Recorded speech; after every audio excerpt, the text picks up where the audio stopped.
verso 18. Localize o texto. Enquanto você localiza o texto, eu quero louvar a bondade de Deus pela oportunidade de retornarmos a essa casa para mais uma vez adorarmos, bendizermos ao nome do Senhor.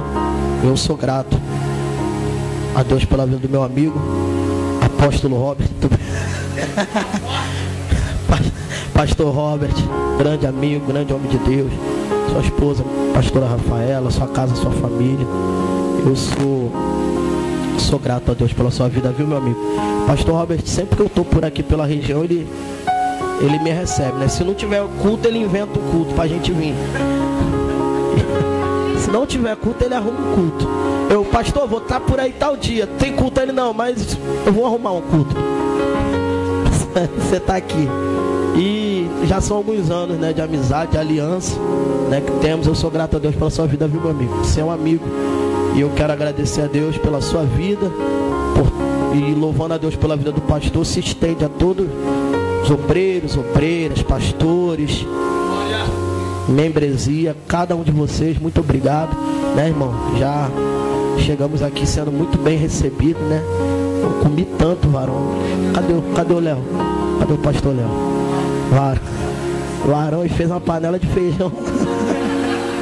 Mano, eu não comi mais nada desde que eu saí da tua casa. A camisa tá até estourando aqui, ó.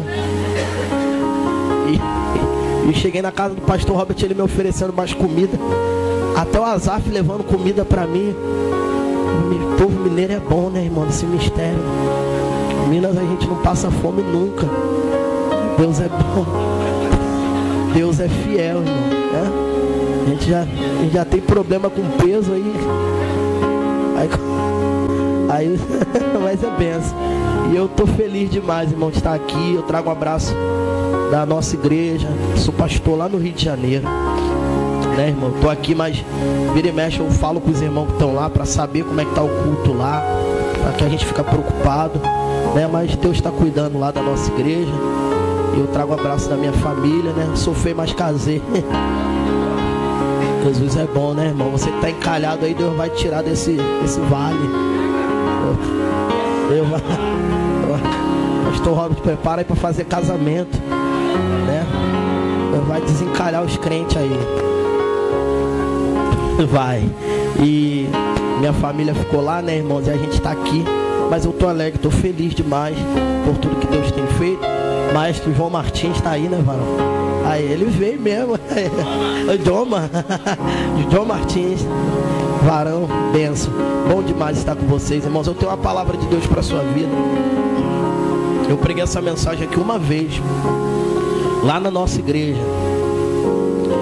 É uma palavra pastoral, irmão, mas eu acredito que vai falar muito ao seu coração a respeito dessa conferência, de todo o propósito estabelecido para esse culto. Quem encontrou o texto, diga: eu vou para o céu. Mateus capítulo 8, verso 18. A epígrafe nos diz como devemos seguir a Jesus. Jesus, vendo em torno de si uma grande multidão, ordenou que passassem para outra margem. E aproximando-se dele um escriba, disse: mestre, onde quer que fores, eu te seguirei. E disse Jesus: as raposas têm os seus covis, as aves dos céus seus ninhos, mas o Filho do Homem não tem onde reclinar a cabeça. E outro de seus discípulos disse: Senhor, permite-me ter que primeiramente vá sepultar meu pai. Jesus, porém, lhe disse: segue-me e deixa os mortos sepultar os seus. Verso 23, para a gente fazer para a gente contextualizar essa mensagem. E entrando ele no barco, seus discípulos pode fechar sua Bíblia, tome o seu assento, dando um glória do tamanho da sua vitória. Irmãos, sabemos que os 4 evangelhos, eles são uma biografia de Cristo, aonde a narrativa evangelhos fazem menção do seu nascimento, seu ministério, sua morte e a sua ressurreição. Cada um dos evangelhos foram direcionados a povos diferentes. Como a temática do texto está no Evangelho de Mateus, nós sabemos que o propósito do Evangelho de Mateus é apresentar Cristo como um rei, como o rei dos judeus. Na minha visão de pregador da palavra, Mateus, dentre os 4 evangelistas, é o que tem a missão um pouco mais complicada. Porque Mateus escreve aos judeus, Marcos escreve aos romanos, Lucas para os gregos e João para nós, a igreja. Por que a missão de Mateus se torna um pouco mais complicada? Porque Mateus apresenta Jesus como um rei para os mesmos judeus que um dia lhe rejeitaram. Então Mateus prega para um povo que já outrora manifestou muita resistência acerca de Cristo. Então Mateus fica com essa missão de novamente de apresentar Cristo mais uma vez em sua mensagem. O Evangelho de Mateus, direcionado aos judeus, no capítulo 8, Cristo está praticamente no início da sua trajetória ministerial. Se fizermos uma narrativa bem curta, do capítulo 1 de Mateus até o capítulo 8, nós vamos observar que se destacam alguns acontecimentos num espaço de tempo curto. Muita coisa acontece. Do capítulo 1 ao capítulo 8, o Evangelho de Mateus vai falar de João Batista, vai falar da pregação de João Batista, vai falar quando João Batista batiza Jesus no Rio Jordão, capítulo 3. Capítulo 4, Cristo é conduzido ao deserto. Capítulo 5, 6, 7 e 8, Cristo se encontra no Sermão da Montanha, capítulo 5, 6 e 7. A partir do capítulo 8 ele desce do monte, cura um leproso, e a partir de então ele vai começar ou cumprir a sua trajetória ministerial, quando havia escolhido os discípulos para caminhar com ele.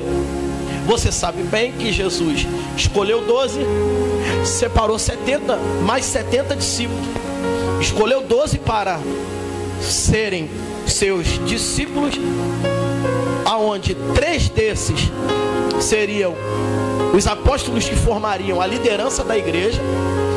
Desses 12, a missão é específica porque eles terão a tarefa de futuramente dar continuidade ao ministério de Cristo. Mas você sabe que também nessa escolha Cristo vai também separar 70 discípulos. Então, capítulo 8, Cristo começa a exercer, a realizar alguns milagres. No verso 1 ele cura o leproso assim que desce do monte. No capítulo 5, ele cura o servo do centurião de Cafarnaum. Verso 14, ele cura a sogra de Pedro. E há quem diga que Pedro traiu porque Jesus curou a sogra dele. Mas fato é que Jesus cura a sogra de Pedro. Quem ama a sua sogra aí, diga glória a Deus. Amém. Eu amo a minha já morreu, mas eu... Mas não manda pra minha esposa não, varão. O vento sopra. Mas eu amava minha sogra, ela era uma benção. Fica registrado aí, tá? Então, ele cura a sogra de Pedro e começa a realizar uma verdadeira explosão de milagres. Tantos milagres que Jesus realiza, que ele começa a ser ovacionado pelas pessoas. Ele começa a ser tão divulgado o seu ministério que muitos querem estar próximo dele. E por muitas vezes, pastor Robert, Cristo teve a necessidade de se retirar do meio da multidão, porque por alguns momentos, missionária Kátia, o povo queria fazê-lo de rei. E Cristo deixou bem claro em suas palavras que o seu reino não era desse mundo.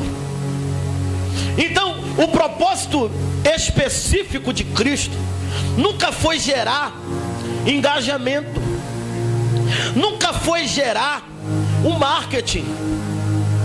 Na verdade, as pessoas criaram essa expectativa acerca do ministério de Cristo.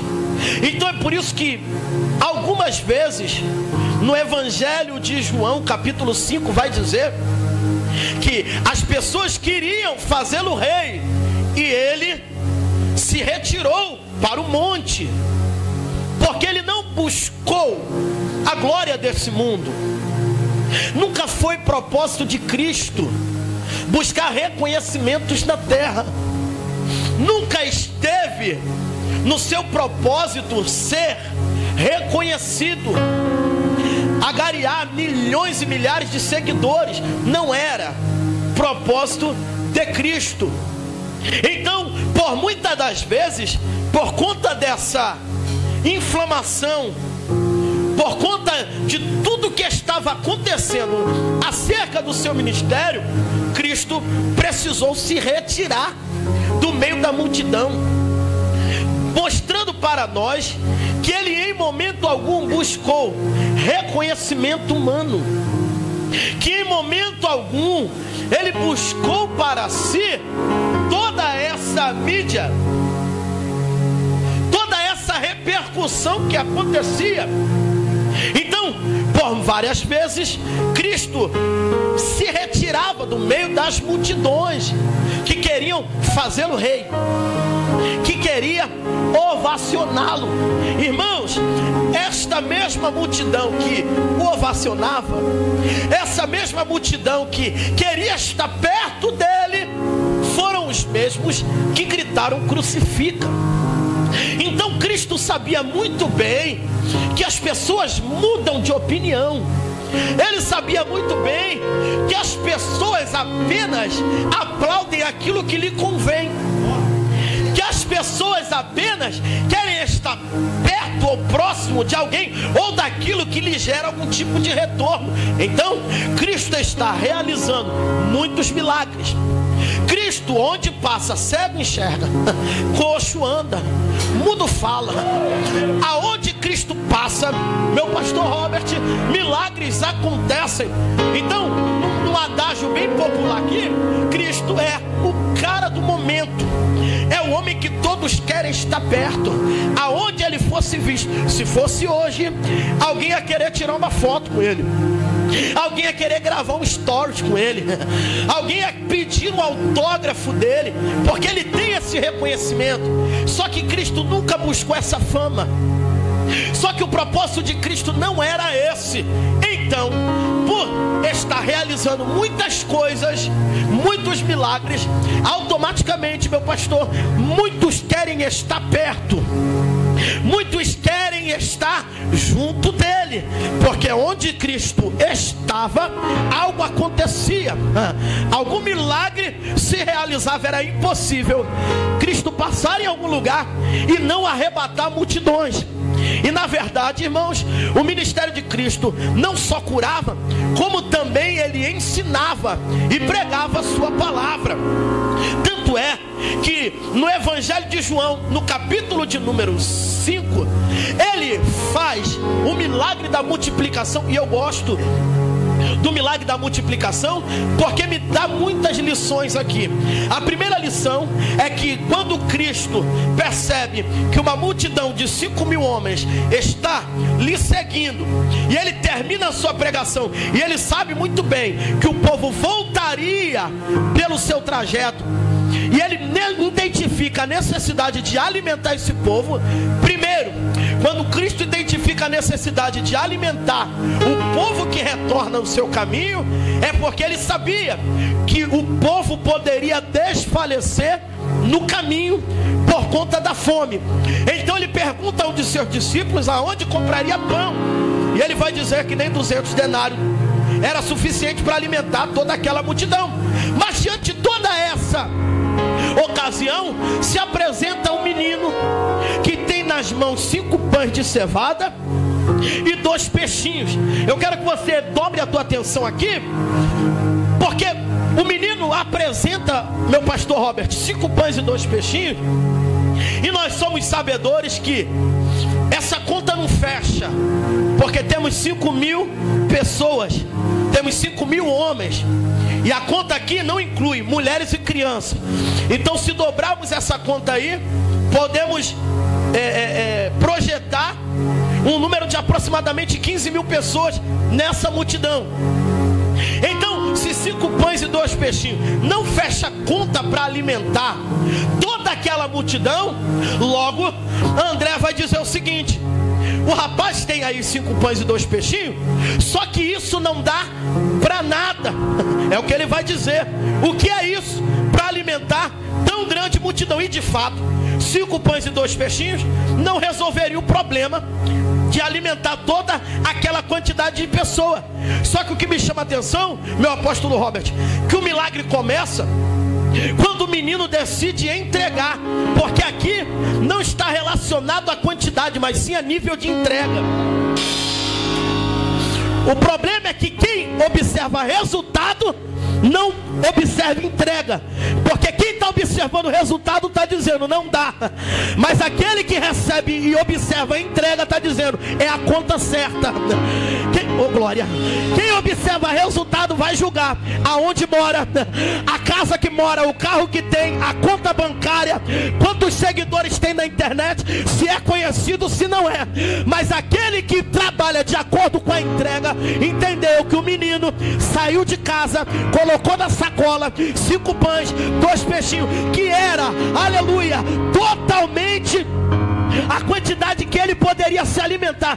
5 pães e 2 peixinhos resolveria a fome do menino, sim ou não? É claro que sim. Mas quando o menino resolve entregar aquilo que ele tem na mão, a visão do menino não é uma visão imparcial, a visão do menino não é uma visão egocêntrica. E o reino não trabalha com gente que só olha para o seu pé, o reino não trabalha com gente que só olha para a sua necessidade.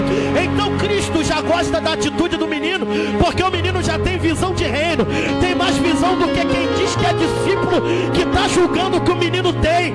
Porque o discípulo que era para ter resposta para o que Jesus perguntou não tinha, mas o menino que o nome não estava no cartaz, o menino que não era conhecido por ninguém, apresentou uma entrega, e através da entrega Jesus liberou o resultado excelente.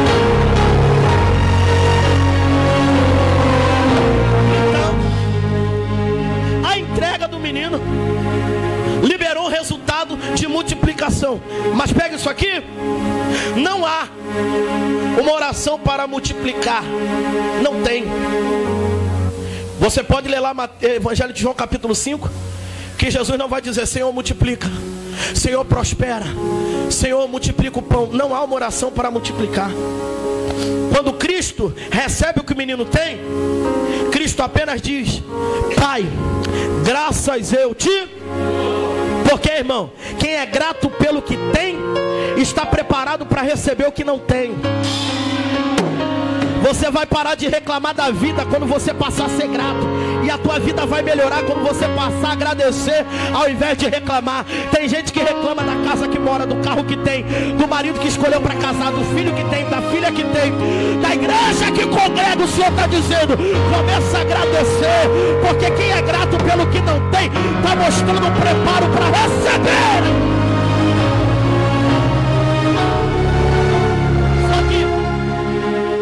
A problemática não está aqui quando Jesus multiplica. A problemática está no dia seguinte. Porque no dia seguinte, meu pastor Robert, a multidão volta. Só que a multidão volta, pastor Léo, não por causa de Cristo, mas por causa do pão. Eu posso te falar, diga, fala, pastor. Jesus sabe quem vem no culto por causa dele, por causa do pão.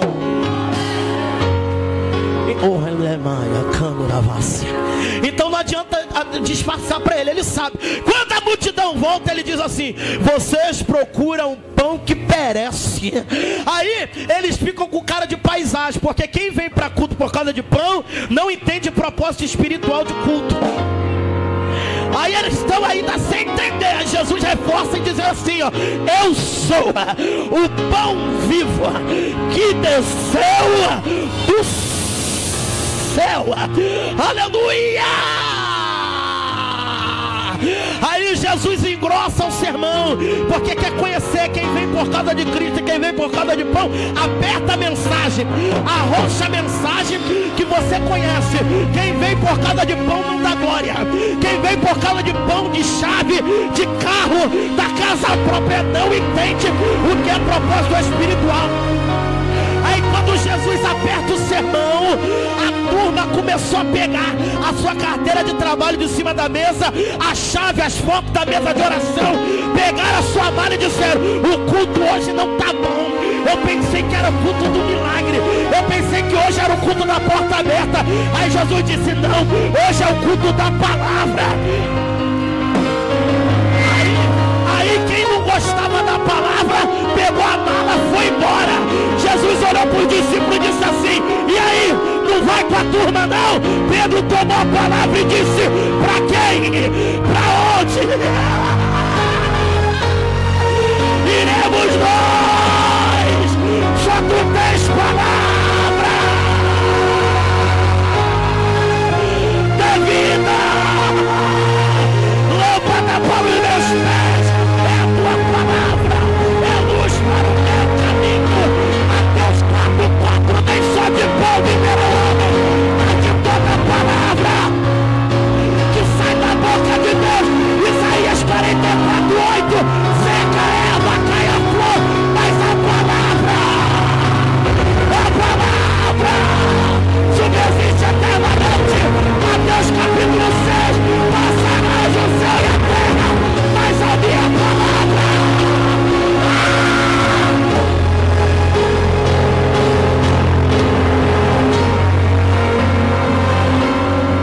Quem gosta da palavra, quem ama a palavra, quem vem para a conferência pela palavra, abre a boca. Não, você não vem aqui porque é um pastor do Rio de Janeiro. Você vem aqui porque aqui tem a palavra que liberta, que salva, que cura, que renova, que batiza. Levanta a mão, abre a boca, só quem vem adorar.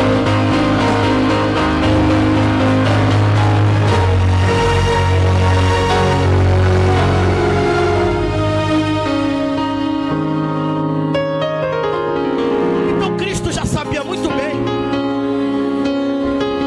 o nível de pessoas que estavam inseridas nas multidões que lhe seguiam. Nem todos estavam ali pelo propósito. Nem o assalto comanda câmera. E a minha geração fica com uma bobeira, irmão, de que para ter um ministério bem sucedido, elas vão ver rede social, elas vão ver quanto seguidor tem no Instagram, no TikTok, no canal no YouTube. Aleluia. Só que não, o nível de relacionamento não é apresentado nas redes sociais. O nível de relacionamento é apresentado no quarto de oração, é apresentado enquanto eu me entrego para Ele. Então Jesus já sabia que existiam diversos tipos de pessoas nas multidões que lhe seguiam. Então, no capítulo 8, no verso de número, deixa eu voltar aqui, 18, o texto vai falar a respeito de 3 tipos de pessoas que estavam na multidão que seguiu a Cristo. Vai aproximar-se um escriba, no verso 19, dizendo a ele: mestre, aonde o Senhor for, eu te seguirei. O discurso aqui é bonito, irmão, porque uma coisa bonita é discurso de gente emocionada. Já viu o discurso de gente emocionada? É assim, ó: Deus, quando tu abrir a porta para mim, a causa da justiça sair, eu vou entregar no teu altar. Você já viu o discurso de alguém? Eu sou pastor de igreja, irmão. Pastor, quando a provisão chegar, eu vou doar um carro para essa. Aqui não. Então é só lá no Rio. É só lá no Rio. Lá no Rio é tão incrível, irmão, que até os traficantes lá, eles dizem: se tiver vitória na guerra, eles querem abençoar a igreja. É terrível. Se deixar, eles querem que até unja os armamentos lá. E eu pastoreio, tu sabe lá, né? Lá no Rio, então. Sabe que eu não estou mentindo. E eu tenho o prazer de pastorear a igreja nesses ambientes, irmão, né? Parece até na rua de trás da igreja um arsenal. Tem fuzil, tem granada, pistola, barricada, pedra, tronco. É uma espécie de free fire da vida real. Você vai lá no Rio de Janeiro, você vai ver: ao tiro, abaixa, é bala, fecha a porta. É assim, irmão. Rio de Janeiro não é para amador, irmão. Já tem que andar já. Eu tava conversando com o pastor Léo, o pastor Robert hoje. A gente lá já tem que ir contando os assaltos que a gente já quase sofreu. Sair: ô, sou pastor, mas não tô indo pra igreja. Ele desistiu do assalto. Eles iam me assaltar, irmão. Ia levar o carro, ia levar tudo. Ô, varão, tô indo pra igreja, deixa eu ir pra igreja. Ah, então vai lá, pastor, não vai roubar o senhor, não. Então você está rindo, é verdade, irmão. Isso aconteceu. Então, irmãos, o escriba está tão emocionado com o que ele vê, que ele diz: rapaz, eu quero ir contigo. Só que eu fui estudar um pouquinho a respeito da vida de um escriba. Eu descobri, pastor Léo, que um escriba não era qualquer pessoa. Um escriba, pastora Kátia, era alguém que possuía uma posição muito elevada na comunidade religiosa. Porque para ser um escriba, tinha que dominar muito bem a escrita. Então, a intenção do escriba, pastor Robert, é melhorar ainda mais o engajamento que ele já tem. A intenção do escriba é aproveitar a oportunidade de estar com Cristo para melhorar o entretenimento que ele tem, para melhorar o reconhecimento que ele já tem. Então ele quer ser mais visto ainda.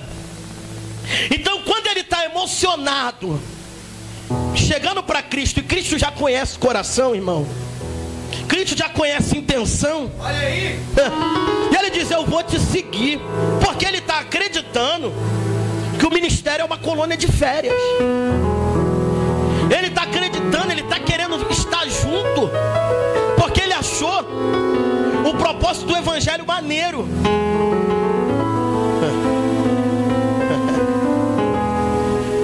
Só que ele vai demonstrar na sua palavra que ele não quer estar junto pela causa, mas ele quer estar junto pelo momento.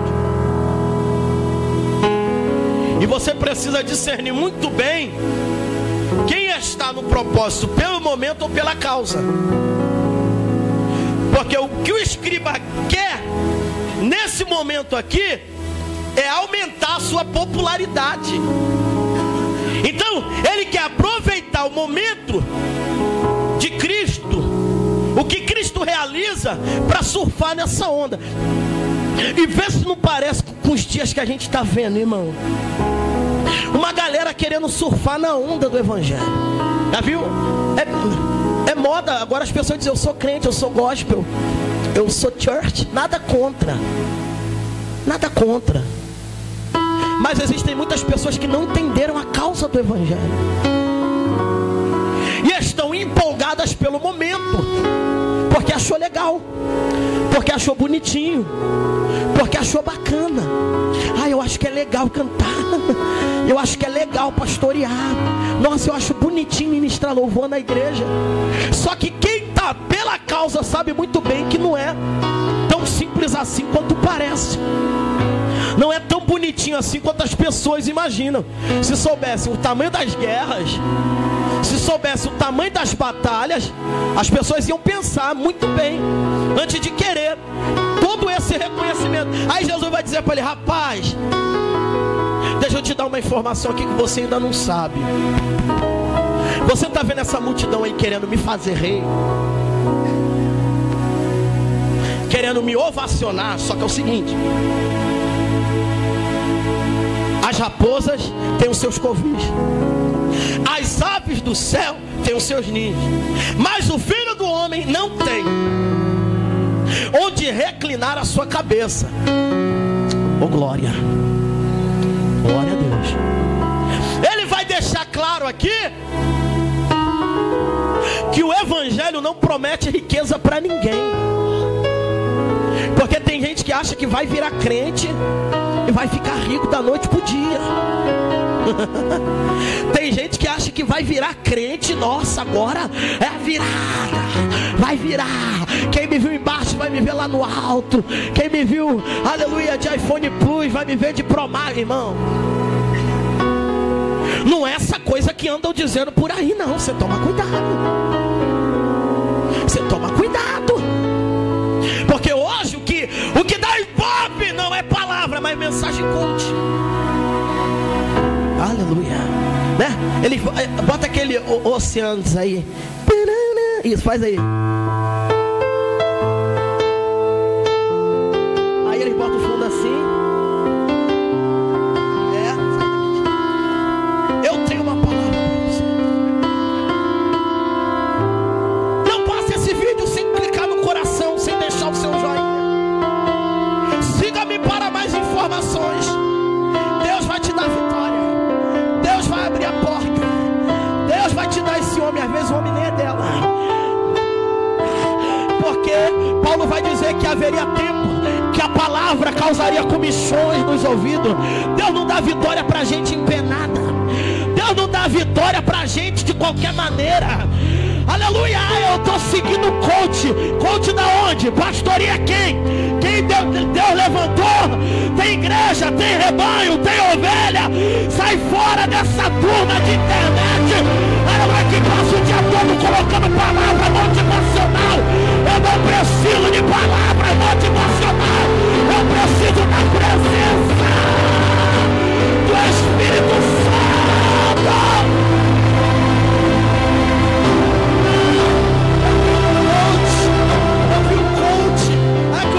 Falou, aleluia, seu pastor se chama Robert Gomes. Sai desse negócio de internet, de ficar bajulando gente que não tem compromisso com Deus. Porque ela revela o título de eleitor, porque ela revela o CPF. A maior revelação continua sendo a palavra. A palavra.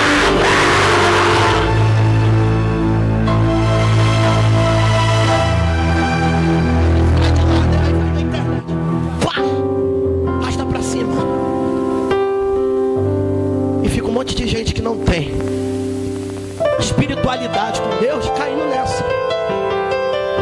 Não tem discernimento espiritual. Aleluia. Então ele vai mostrar para o escriba que a realidade dos fatos é outra. E o que acontece? O escriba some na poeira. O texto nem mostra ele indo embora, irmão. Ele saiu tão rápido que o autor não teve nem tempo de escrever como ele foi embora. E no meio de tudo isso, se apresenta um discípulo. Se apresenta um Só que aqui a patente espiritual vai mudar, porque se trata de um discípulo. E o discípulo vai dizer assim: pastor Robert, Senhor, eu te seguirei, mas permita-me primeiro sepultar meus pais. Sepultar meu pai. Aí Cristo vai dizer assim: vem, segue-me e deixa os mortos sepultar os seus. Parece que Jesus está sendo duro aqui, irmão. Parece que Jesus não está tendo uma empatia.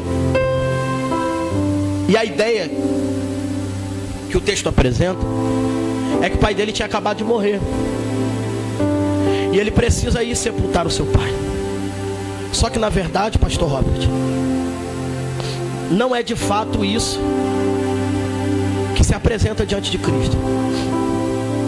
O deixar sepultar o meu pai aqui, ele está pedindo um tempo. Ele está pedindo a Cristo um espaço de tempo. Está priorizando alguma coisa para depois seguir. Então, não é o pai dele que tinha acabado de falecer, entenda. Porque se o pai dele estivesse morto, nem ali ele estava. Porque segundo a cultura, o sepultamento durava, um velório durava mais de 3 ou 4 dias, dependendo da situação, até 7 dias. Que a família chorava, que a família pranteava. Então esse camarada, se perde o pai, não tem tempo de estar na multidão. Então se ele pede a Cristo para sepultar o pai, ele está querendo procrastinar. E se você não sabe o que é procrastinar, eu falei bonito, eu vou traduzir. Procrastinar é a arte de deixar tudo para depois. Então ele está dizendo para Jesus: Jesus, é o seguinte, eu até quero ir, eu até quero seguir, eu até quero fazer, mas existem outras coisas que eu tenho como prioridade. E na boa, irmão, na boa, na real, Jesus não aceita ser segundo plano na vida de ninguém. Esse papo que depois eu faço, depois eu vou, depois eu me entrego, depois eu almejo isso, depois eu aceito o meu chamado. Já passou da hora, irmão. Já passou do tempo de você começar a assumir o seu chamado. Porque aqui não é mais o escriba, aqui se trata de um discípulo. E se é um discípulo, ele já sabia o que tinha que fazer. E se é um discípulo, ele já havia sido ensinado o propósito para o qual foi chamado. E cansa, irmão, cansa. Eu falo isso que eu sou pastor de igreja, cansa. A gente tem que ficar ensinando gente que já sabe o que tem que fazer. Cansa. A gente tem que ficar chamando para conversar gente que já era para estar muito longe, gente que já era para estar evoluído na sua chamada, mas está perdido, priorizando um monte de coisa na sua vida. Depois eu vou, amanhã eu faço, ano que vem eu aceito o chamado, ano que vem eu viro obreiro, ano que vem o pastor, ele está dizendo: se quiser o chamado é agora, se quiser é agora.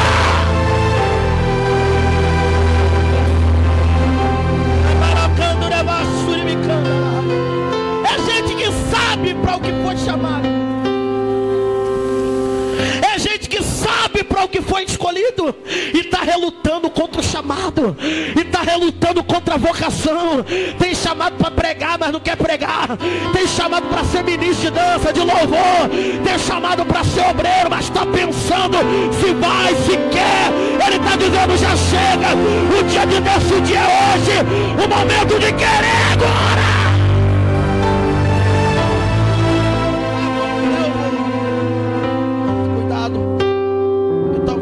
Você não tenha mais tempo. Talvez quando você quiser seja tarde demais.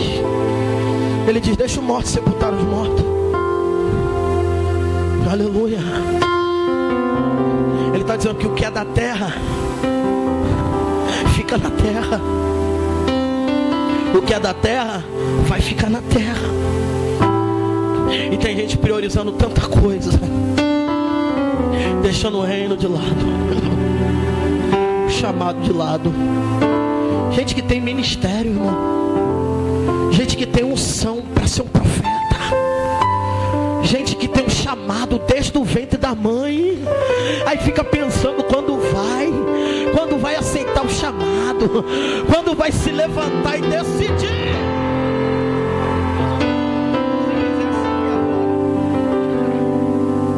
Eu não vou te esperar. Eu não vou esperar você decidir a tua hora, o momento que você acha que tem que ir. Ele diz ao discípulo da seguinte forma: segue-me. Aleluia. Segue-me. Ele diz ao discípulo: segue-me. Só que no verso 18 ele diz assim: passem para a outra margem ou para o outro lado. E no verso de número 23, que eu quis ler com vocês, para a gente contextualizar, o texto diz: entrando ele no barco, seus discípulos o seguiram. Agora, dobre a sua atenção que eu já caminho por fim. Uma verdadeira explosão de milagres acontece. Quando ele dá ordem, pastor Robert, para os discípulos entrarem no barco, os discípulos entram, porque já havia uma palavra lá em cima no verso 18, que a ordem é que eles chegariam do outro lado. E desse percurso, o escriba, o discípulo se apresenta. E no verso 23, os discípulos entram no barco. E eis que no mar se levantou uma grande tempestade. Agora eu pergunto para vocês que estão aqui, irmão: Cristo avisou que ia ter tempestade, sim ou não? Claro que não, irmão. Havia uma ordem que eles chegariam do outro lado. Mas toda vez que Cristo revela um progresso, Ele não revela o processo. Já viu que você chega num culto desse aqui, a gente profetiza do louvor até o final do culto, mas dificilmente o Senhor revela processo. Ó, Ele dá sonho para José de governo, trono, mas Ele não conta que seria vendido. Ele não conta prisão. Ele conta a parte boa, porque se revelar o processo a gente nem vai. Se Ele conta que até tempestade, que o barco ia ser açoitado pelas ondas, ninguém entra. Mas Ele falou lá em cima: passemos para o outro. A ordem foi essa. Se vai ter tempestade ou não, eles saem da praia com a palavra de que chegariam do outro lado. E os discípulos entram no barco, e de repente se levanta uma tempestade no barco. E o barco era coberto pelas ondas. E ele, porém, estava dormindo. Só que eu vou perceber uma coisa, meu pastor Robert, que todo episódio na Bíblia envolvendo tempestade,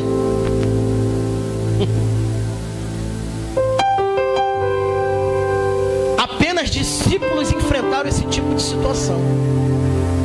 Você não vai ver multidão enfrentando tempestade.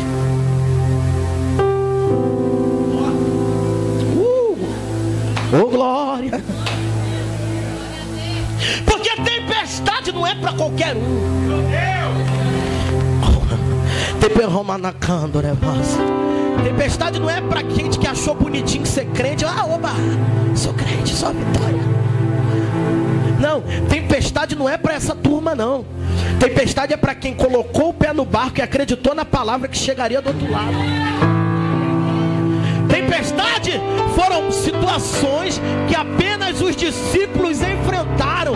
É como se Cristo estivesse forjando esses discípulos para o evangelho que eles viveriam futuramente. Irmão, olha para cá. Eu sei que festa, rodízio, churrascaria, comemoração é muito bom, mas ninguém amadurece sorrindo, ninguém amadurece na festa.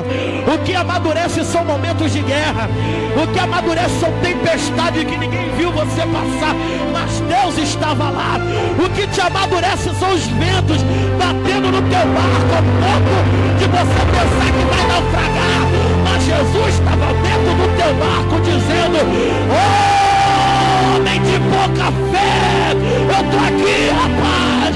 Essa palavra é para definir, aleluia, gente que acha legal querer seguir, gente que prioriza outras coisas ao invés de seguir, mas também tem a turma que deixou barco, deixou rede na praia, lá em Lucas capítulo 5, e resolveu ser pescador de alma.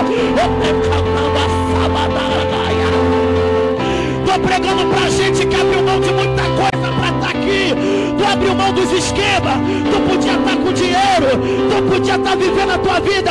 Eu poderia estar cantando pagode, estar tocando em algum bar no Rio de Janeiro, mas eu estou aqui porque eu entendi que o propósito que Ele me escolheu é muito maior, é muito melhor. Ele te escolheu, Ele te escolheu.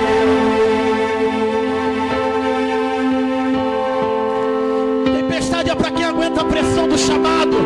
Vento é para quem aguenta a pressão daquilo que foi chamado. Não reclama, suporta esse vento. No final eles terminam dizendo: quem é esse que até vento e os mares lhe obedecem? Olha que coisa, irmão. Por que eles terminam dizendo isso? Eu te explico. Até então, para esses discípulos era normal, pastor Robert, ver cego enxergar, mudo falar, demônio sair um por um, de mão para trás. Até aqui era normal ver pessoas serem curadas, libertas, transformadas. Tudo isso, pastor Léo, esses discípulos já tinham visto. Só que a forma que Jesus se manifesta para eles é uma forma que até então eles não tinham visto. Pergunta: por quê, pastor? Está fraco? Por quê, pastor? Porque a forma que Deus vai se revelar para você é diferente de tudo que você já viu. Camon de fácia. Não é como você viu até agora. Não é como Deus fez na vida de A, de B, de C. Ele está dizendo: eu vou me revelar para você de uma forma que você ainda não me conhece. Aleluia. Jó vai dizer: eu te conhecia de ouvir falar, mas agora os meus olhos te veem. Os discípulos dizem assim: quem é esse? É Jesus dizendo: eu estou me revelando para você como aquele que tem poder sobre o vento, sobre o mar, sobre a tempestade, sobre tudo que estava te afligindo. Para de achar que Deus tem que se revelar para você como na vida de todo mundo, como aconteceu com qualquer um. Aleluia. Não pega a régua dos outros como parâmetro, mas viva a tua experiência com Ele. Viva aquilo que Ele tem para você. Você entendeu?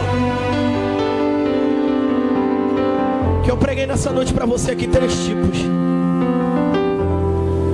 de pessoas que estavam na multidão. O escriba que queria seguir pelo momento, não pela causa. O discípulo que queria seguir, mas quando ele quisesse, quando desse para ele, quando ele pudesse, quando ele tivesse tempo. E discípulos que em Lucas 15 largaram barco, rede, uma pesca maravilhosa, e resolveram seguir a Jesus. O que eu vim te dizer nessa noite aqui é que o chamado de Deus na sua vida é muito maior e melhor do que qualquer coisa que você possa imaginar. Não troque o seu chamado. Não deixe de viver aquilo que Deus tem para a sua vida. Foi louvado aqui nessa noite. Eu poderia estar em qualquer outro lugar. Você realmente poderia estar fazendo qualquer outro tipo de coisa. E na mente de algumas pessoas nós estamos perdendo uma vida. Nós estamos perdendo muita coisa, mas na verdade nós estamos ganhando. Porque aquilo que nós acreditamos é muito maior do que o que vemos. Eu não preciso ver para crer. Eu preciso crer para ver. É Deus dizendo: vem, porque no caminho eu te conto. Quando o Senhor coloca o povo no deserto, e Deus diz assim: o maná é diário, Moisés. Olha para cá para você dar um glória. Você acha que Deus não podia enviar maná para 20 anos se Ele quisesse? Deus podia ou não podia, irmão? Deus não podia mandar maná para os 40 anos se Ele quisesse? Podia ou não podia, irmão? Então por que Ele vai mandar o maná diário? E Ele diz assim: não guarda para amanhã, vai apodrecer. Isso martelou na minha cabeça, até que eu recebi a revelação de Deus, pastor Robert. Eu falei: por que, Senhor, o maná era diário? Aí Deus me respondeu: quer saber? Deus disse assim para mim: meu filho, eu só queria ensinar o meu povo a viver um dia de cada vez. Eu falei: como assim, Senhor? Deus me disse: eu queria fazer o povo ensinar a confiar. Que quem cuidou domingo, cuida segunda, cuida terça, cuida quarta, cuida quinta. E você está preocupado com o que? É uma conta? Você está preocupado com o que? É o aluguel? Ele está dizendo: o Deus que te guarda não dorme. Ele cuida da tua casa.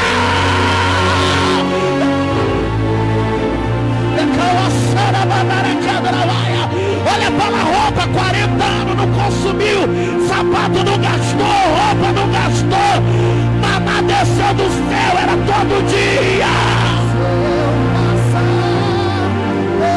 Levanta a tua mão para adorar a Ele.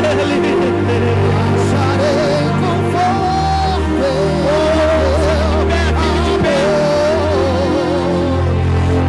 eu sei que és aquele que me guarda,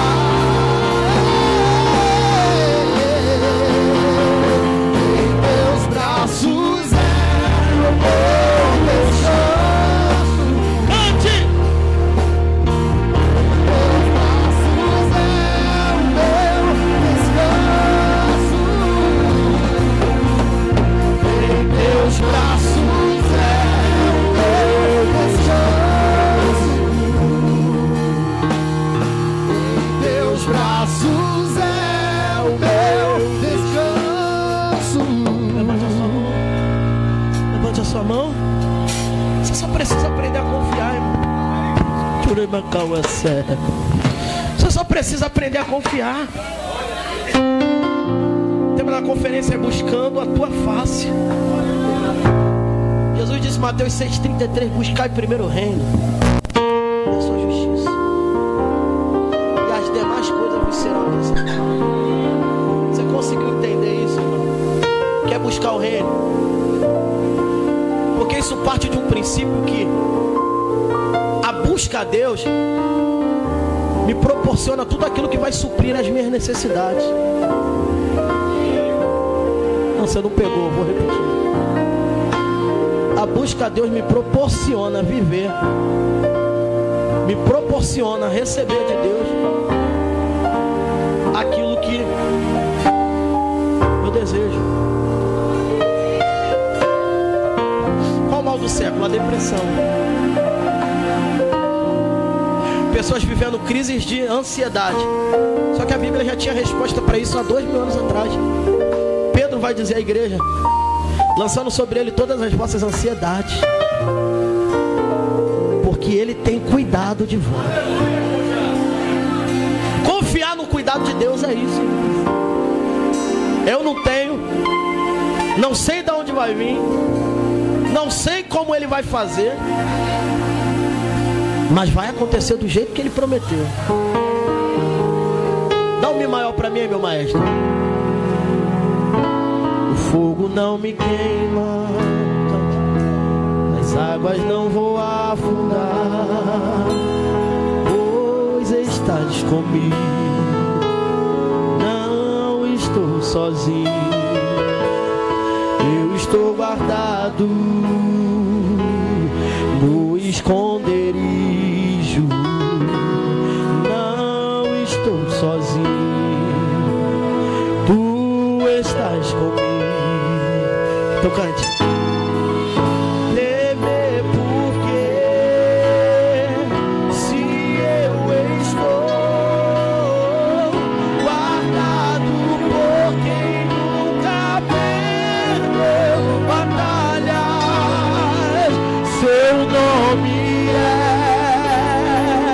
Jeová Jireh.